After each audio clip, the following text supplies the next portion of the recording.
மேலும் கூடுதல் தகவலை வழங்க இணைகிறார் செய்தியாளர் சதீஷ் மணி. வணக்கம் சதீஷ் மணி. சுமார் 4:30 மணி அளவில் திருப்பத்தூர் பகுதியில் இருக்கக்கூடிய தனியார் பள்ளியில் ஒரு சிறுத்தை புகுந்திருக்கு. அங்கே இருக்கக்கூடிய ஒரு நபரை தாக்கிட்டு தற்போது குடியிருப்பு பகுதிக்குள்ளே புகுந்திருக்குது.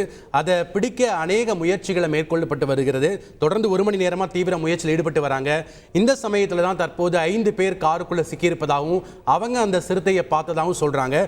இந்த ஒரு பதற்றமான ஒரு சூழ்நிலை திருப்பத்தூரில் நிலவுது. தற்போது உங்ககிட்ட இருக்கக்கூடிய கூடுதல் தகவல் என்ன? திருப்பத்தூர் மாவட்டத்தில் உள்ள ஒரு தனியார் பள்ளியில சிறுத்தை புகுந்தது அந்த மாவட்டத்தை ஒரு கடும் அதிர்ச்சி ஏற்படுத்தியிருக்கு. அந்த பகுதி மக்களே என்ன தெரிவிக்காங்கன்னா, இது சிறுத்தை இது போன்ற இந்த சிறுத்தை நடமாட்டமே இல்லாத பகுதி அப்படிங்கிறதையும் தெரிவிச்சிருக்காங்க. தொடர்ந்து இப்போ அந்த பள்ளியில மாணவர்களை பாதுகாப்பு ஒரு புறமும், அதே நேரத்துல சிறுத்தையை தாக்கியதுல 3 பேருக்கு காயமடைஞ்சிருக்கு. ஒருவர் மருத்துவமனைக்கு அழைத்து செல்லப்பட்டிருக்கார். இதே நேரத்துல பள்ளியில இருந்து அந்த தாவி குதித்த அந்த சிறுத்தையானது தற்போது குடியிருப்பு பகுதியில பதுங்கி இருக்கிறது. அந்த காட்சிகளை தான் நீங்க பாத்துக்கிட்டு இருக்கீங்க.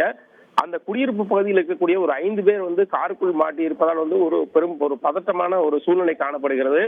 இதை தொடர்ந்து மாவட்ட ஆட்சியர், அதே போல மாவட்ட நிர்வாகம் தொடர்ந்து மாவட்ட வன அலுவலருக்கு தகவல் தெரிவிக்கப்பட்டு அவர்கள் உடனடியாக தற்போது அந்த சிறுத்தையை பிடிக்கும் பணியில ஈடுபட தொடங்கி இருக்கிறாங்க. சிறுத்தையானது பார்க்க மிக பெரிய சிறுத்தை போல இருப்பதால் உடனடியாக அதனை மயக்க மருந்து செலுத்தி பிடிப்பது தொடர்பாக ஒரு ஆலோசனை நடைபெற்று வருவதாக தகவல் வெளியாகி இருக்கிறது.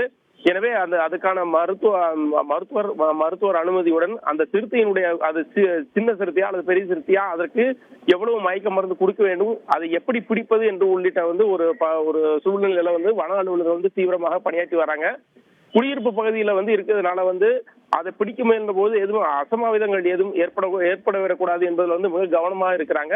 மேலும் முதல்ல சிக்கி இருக்கக்கூடிய அந்த 5 பேரையும் பத்திரமாக காப்பாற்றிவிட்டு அதன் பின்பாக தான் சிறுத்தையை பிடிக்கும் முயற்சியில வனத்துறை அலுவலர்கள் ஈடுபட உள்ளதாக தகவல் வெளியா இருக்கு.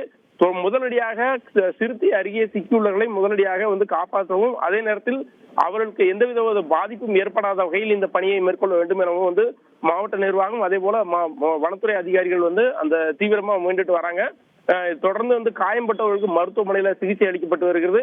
அதே நேரத்துல பள்ளி குழந்தைகளுக்கு எந்தவித பாதுகாப்பு ஏற்படாத வகையில மிகுந்த பாதுகாப்போட அந்த குழந்தைகள் எல்லாம் அனுப்பப்பட்டு இருக்காங்க. இதன் காரணமாக பெற்றோர்கள் மத்தியிலும் ஒரு பதட்டம் ஏற்பட்டிருக்கு. தொடர்ந்து நிலைமையை சமாளிப்பதற்காக வனத்துறை அலுவலர்கள் சம்பவ இடத்துல ஆய்வு பண்ணி அடுத்த கட்ட நடவடிக்கைகளை எடுப்பது தொடர்பாக தீவிர ஆலோசனை, அதே போல அந்த சிக்கியிருக்கவர்களை காப்பாற்றுவதற்கும் பல்வேறு கட்ட முயற்சிகள் எடுக்கப்பட்டு வருகின்றன. நன்றி சதீஷ் மணி, உங்களுடைய தகவல்களுக்கு. இதனிடையே செய்திகளை உடனுக்குடன் தெரிந்து கொள்ள உடனே சப்ஸ்கிரைப் பண்ணுங்க.